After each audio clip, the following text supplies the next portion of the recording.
Hey guys, welcome back to the Double J Touring channel. This episode we're doing the body lift install. So, been waiting a long time for this video to come out. We had some issues with the flooding in South Australia over East, getting the parts over here on the train line, because most of you would have known that pretty much got destroyed. So it took a while, a bit longer to get the kit over here, and when it did get here, some of the parts got lost in the mail, which is obviously sometimes that happens, unfortunately. So the rest of the pieces have just come. I'm going to show you guys a quick video, what's in the kit that I've got. I went with the V&M kit, and I also got a couple of extra pieces. So I'm going to show you what comes in that kit and the extra pieces I got. So if you want to go with the V&M, I would highly recommend at this rate. I've heard good things about them. So I'll show you what I got in the kit, and then I'll show you what extras I got with it.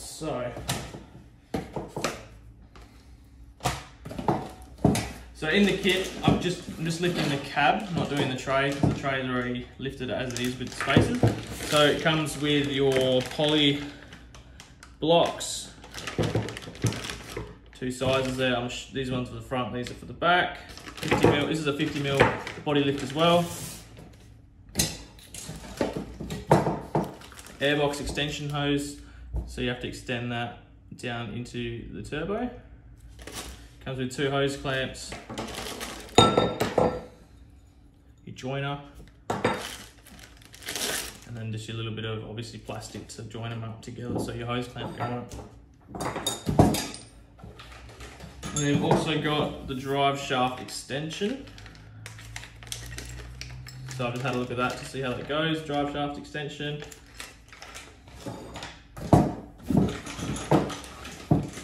Pretty boring, but all the nuts and bolts to bolt it together. Quite long as well, obviously, to suit the lift. And then this one is the radiator overflow relocation bracket.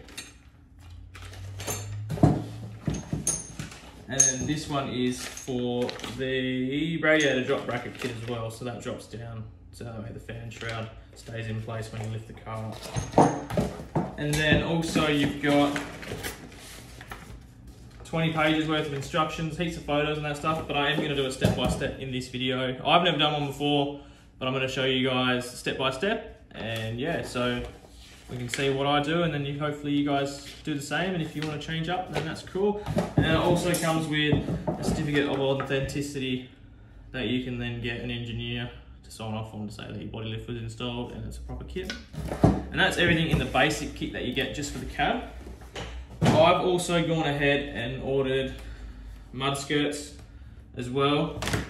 That comes with two. That's an additional cost in the kit. And then I also got the Intercooler spacer, which was another piece that didn't come with the kit. I got that separate. I would recommend, if you are going to do a body lift in your Hilux, I would recommend the spacers. That way the turbo and the scoop don't know air gap, and then you can get this sufficient amount of air through it. Otherwise, I've heard stories of the turbo actually blowing because they're not getting enough air through the intercooler there. I'd recommend that. Then I also got these gear stick and four-wheel drive stick transfer case extensions as well, so they'll be super handy. I've seen that they look all right without these, but I like everything to be quite perfect and a bit OCD or that, so I did order these too. I got these from Hills four-wheel drive adventure. I can put the link down the bottom as well if you guys are interested, and I'll also put the link to the V&M body kit in below. And yeah, that's everything in this kit.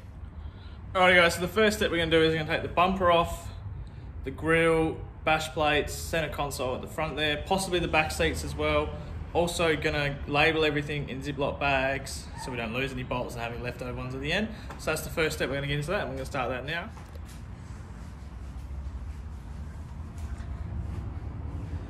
Alrighty guys, so we got the front bumper off, we got the grille, about to take the bash plates off underneath, intercooler covers off. Then we've also got center console, everything ready to come out, and then also ready to cut that plate there, which interferes with the reversing gears and transfer case gears. So that there's ready to go. And then we've just got everything out here, plastic bags, ready to go. So we're going to move on to taking the bash plates off now. Alright guys, just a quick one as well I've just discovered along the way. I was looking at taking the back seats out, but because I've done the back seat mod, I don't need to take the seats out because the seat folds forward instead of going up as well. So if you've done the back seat mod, you can save yourself a hell of a trouble by not having to take the back seats out. And if you haven't, perfect time to do the back seat mod. Heaps of videos on that on Facebook, YouTube, you know, if you get stuck. I'm always happy to help. But yeah, so I just figured that then. So I'm going to start unloosening some bolts on the cab, getting some WD-40 on them because they're a little bit rusty, because it's never been touched before, and we're going to keep going with that.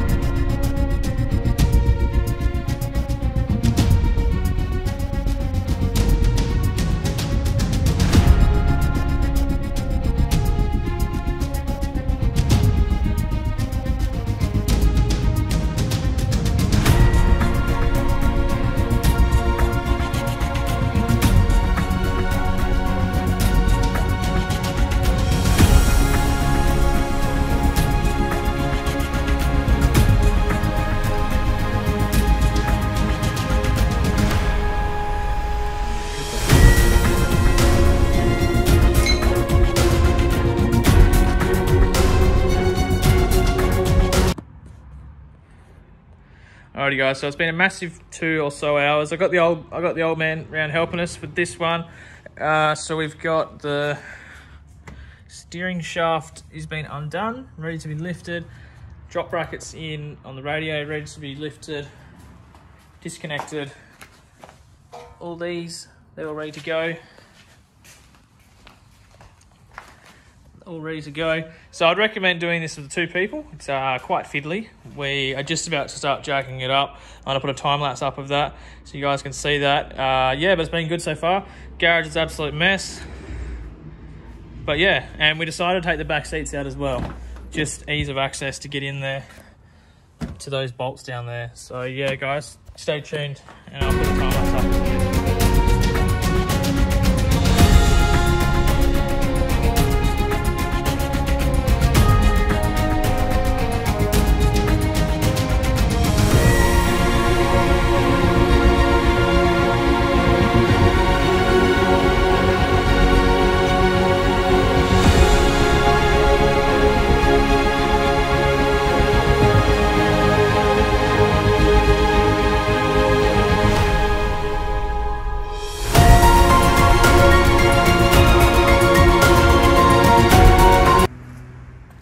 What's up guys? So it's been a couple of days now. The body lift is now done. Unfortunately I didn't get to record as much as I wanted to. It was actually a pain of a job. Definitely a 2-person job if you're going to do it. Ended up having to buy a new jack for it. I think it was like 120 bucks from Super Cheap. That was really good. I got it on special. A couple of things to note when doing it is your brake lines. Make sure they don't stretch too much. The vacuum line came off for me, didn't realise, and I went to drive and actually had no brakes for a little bit. I didn't realise that. So I went to Super Cheap and grabbed some 7.9mm hose, cut it a little bit longer and put that back on, so that's good now. Also, the steering was a pain as well. Definitely recommend 2 people for that. Just trying to make sure you line up all your cogs and your little spline, otherwise you'll have issues and it won't go in properly and you put too much tension on it. Another thing is make sure you got a piece of wood so you can jack it up, because we had 2 jacks and we had to cut more wood because it still wasn't high enough.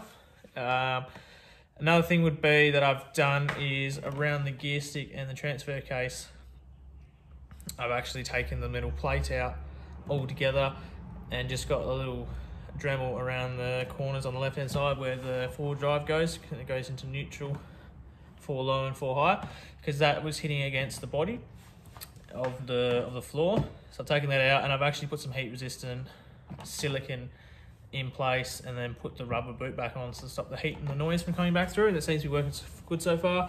I've been driving around for a couple of days now as well. Everything seems to be going well. Had a little bit of a rattle, but that was because the radiator didn't get tightened up enough and I didn't realise that. So I had a bit of a strange rattle when I was driving around. I couldn't work out what it was. So now that's done. And that's about it really. It was a good process once we got everything where we wanted it. So that means like all the bolts are undone.